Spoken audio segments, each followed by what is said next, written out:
Peluang Indonesia menjadi pemain besar dalam industri kendaraan listrik semakin terbuka lebar.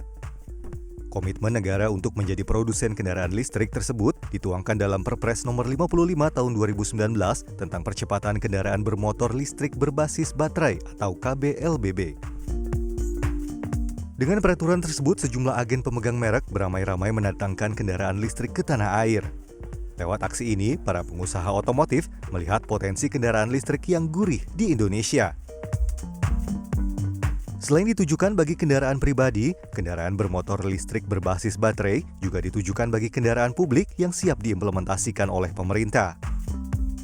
Dalam public launching KBLBB yang digelar Kementerian ESDM dan PT PLN, Menteri ESDM Arifin Tasrif menargetkan pada 2030 penggunaan KLBB mencapai 2 juta unit mobil dan 14 juta unit motor.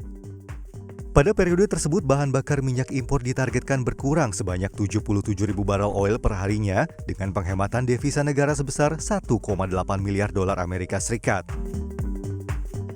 Kementerian ESDM sedang menyusun Grand Strategi Energi dengan salah satu programnya yaitu penggunaan KBLBB dengan target penurunan impor bahan bakar minyak setara 77.000 barrel oil per day dari penggunaan 2 juta unit mobil dan 13 juta unit motor yang dapat menghemat devisa 1,8 miliar US dollar dan dapat menurunkan emisi CO2 sebesar 1,1 juta ton CO2 sampai dengan tahun 2030.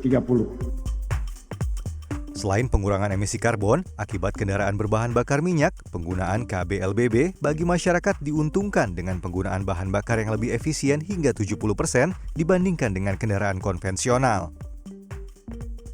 Selain itu, bekerja sama dengan organisasi angkutan darat dan pemerintah provinsi, pengguna KLBB kedepannya diuntungkan dengan insentif yang diberikan, mulai dari servis rutin gratis pada periode tertentu, parkir yang digratiskan, hingga pembebasan aturan ganjil genap jika berada di DKI Jakarta. Terkait dengan kesiapan industri termasuk bahan bakar hingga produksi KBLBB, Indonesia dianugerahi dengan kekayaan sumber daya alam nikel yang merupakan bahan baku litium atau baterai. Pemerintah pun bersatu membentuk Holding Indonesia Baterai yang bertugas mengelola industri kendaraan listrik secara terintegrasi dari hulu ke hilir.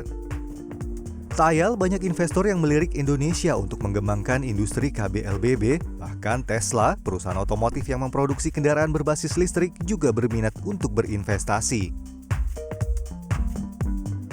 Kekayaan mineral Indonesia lainnya berupa biji besi maupun aluminium tentunya akan menjadi faktor pendukung dalam mendorong peningkatan investasi di sektor otomotif. Seluruh modal kekayaan alam ini harus dapat kita lakukan dalam semangat menciptakan nilai tambah agar Indonesia menjadi bagian dari global supply chain, baik untuk produk baterai maupun produk industri kendaraan bermotor listrik berbasis baterai.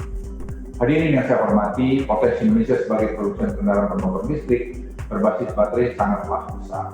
Hal ini dibuktikan dengan adanya beberapa investor asing yang telah menanamkan sahamnya untuk memproduksi kendaraan bermotor listrik berbasis baterai.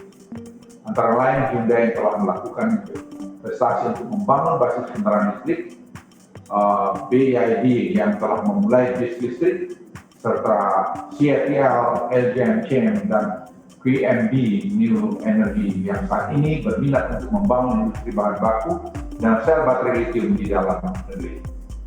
Tesla juga telah menyampaikan minat yang kuat untuk berinvestasi di Indonesia dan mereka akan melakukan kunjungan pada nanti tahun depan bulan Januari. Keinginan Indonesia menjadi pemain utama global dalam industri kendaraan listrik di masa depan memungkinkan penempatan Indonesia sebagai aktor baru dalam global supply chain atas kebutuhan industri otomotif kendaraan listrik dunia. Selain itu, percepatan KBLBB di tanah air bakal menunjukkan eksistensi Indonesia di kancah dunia melalui sektor ini. Dari Jakarta, Tim Liputan CNBC Indonesia.